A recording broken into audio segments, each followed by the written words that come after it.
mga kahayahay, bali update pala sa aking pa-renovate pala ng kwarto. Yan, ito yung saluyot namin, Uy, ano yan?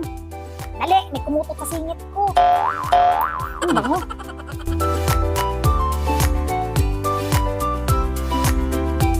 Ayan, ito yung saluyot namin, Maganda yung saluyot dito sa amin, yung pinakadamo saluyot, like this.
Parang pan, Ano? yung kinain natin na Ano ito? Tumubo lang ito dito, pero may bunga. Ano ito? Ano yan? well na ano. Ha? Wild na? Wild woman? Wild flower? Hindi ito pakwan? Siguro yan yung parang Pipino? Tumubo siya, may bunga na. Hindi ko akalain to Parang tinapon lang ito dito kahit siguro natin yan na ano nga tawag doon. Upo? Kundol? Patula? Upo? Kalabasa? Ay! Ang ano ito? Yung ano? Winter melon? Hindi. Yung honeydew? Honeydew. Yun. Yun. Magka-success kaya ang bunga nito. Kailangan nilang umuto buhay. Ang daming gulay para sa aming agahan. Tiis ka nga lang dito sa lugar namin maputik, pero at least sariwa naman ang gulay. Busy siya sa pag-move ng mga gamit, ay dito naman ako para may pakinabang naman. Utay-utayin ko tong utay-utayin kong linisan itong mga gulay. Itong usbod ng kalabasa. Ano nga nis Tagalog yung usbod? Talbos ng kalabasa ay kailangan kong balatan. Ginabalatan to, no? Kaliskisan. Nabalatan daw, hindi pala kaliskisan. Tipid kami sa ulam tuwing umaga. Gulay-gulay lang. Tapos, bagoong-bagoong. Okay na yun. Kailangan namin magtipid kasi nga, malaki na yung gastos namin dito sa pagpaparenovate ng aming bahay. Nabigla nga ako eh. Kaso nandyan na yan. Sabi ko nga sa kanya, pag naubusan ako ng budget, i-ready mo na ang iyong isang kidney. Mayaman na sana tayo, pera na lang ang kulang. Ano po mabayad doon? Ha? Ano po mabayad doon sa ginawa nila?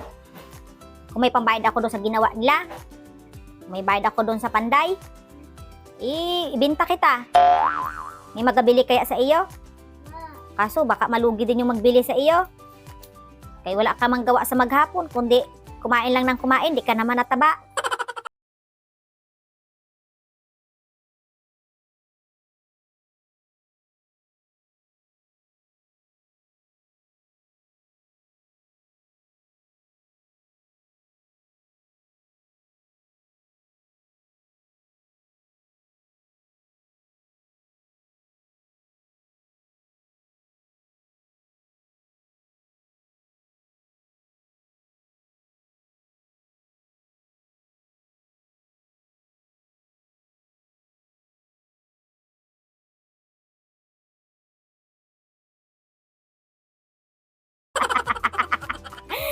Yan, amoy gulay. Ito, amoy bulaklak, oh. Oh. Ew. Ew ka lang, ew. Oo, do. Number 1 mong kalaban. Bakit? Unti-unti mo akong Piste ka ba? Bakit? Unti-unti mo kasi ako. Pinangat-ngat. Unti-unti mo akong ginangat-ngat. Tapon mo doon sa kwan. Doon sa labas. Pag nabulok yan, pataba sa lupa. Dali na, para hindi kita ibinta at may silbi na ikaw. Mahiwa daw ako ng sibuyas at bawang. May daw pa eh. Para mabilis daw kami makakain. Para napilitan ah. Kala ko ba'y, maupo na ako. Mahiwa pa pala ng sibuyas at bawang. Bakit may bay? Kala ko bay. May bay. Ayan ang lingwahe namin dito, may mga bay. Ngani. Yung bay kasi sa Bisaya lang. Isa man bay. Oo, ang Bisaya kasi namin, mikos-mikos na. Ang Bisaya namin dito sa kwan, may bay. Hihiwa daw May ako. bay, may daw. Hindi yung Ngani. magahiwa. Hindi yung magahiwa. Hihiwa ako. Yun yung tamang Tagalog. Hihiwa ako. Pero sa lingwahe namin, naga. Nagaulan, nagkakain. Naga-inlove. Hindi kasi kami purong Tagalog. Di rin kami Bisaya. Basta yung Bisaya baga namin ay hindi mo mawari kung Bisaya baga ng Aklan, Bisaya ng Panay, Bisaya ng Mindanao, ng Cebu, Romblon. Hanggang ngayon, di ko pa alam kung anong klaseng Bisaya kami. Ang pagka-Bisaya namin dito, ang pagka-Bisaya namin dito, walang N. Walang N.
sila ay magsimula na. Ayan, kung titingnan mo nga, yung disenyo ng bahay ko ay parang paupahan, o parang boarding house. Kasi yan yung kaya ng budget at yung practical na paraan para makatipid kami sa paggawa dati ng bahay ay ganyan ang style, parang pinahaba lang. Lalo na sa panahon ngayon, kung wala kang libo-libo, hindi ka makapagtayo ng bahay. Ayan, nilagay mo na dito sa kusina yung ibang kabinet. Yung lamesa namin, nakatuwad na. Solo ni Honey Loves. Dahil siya lang naman ang malaking lalaki. Tsaka itong isang nanonood na maliit na lalaki. Kaya pa? Wala pang agahan yan. Magluluto pa yan.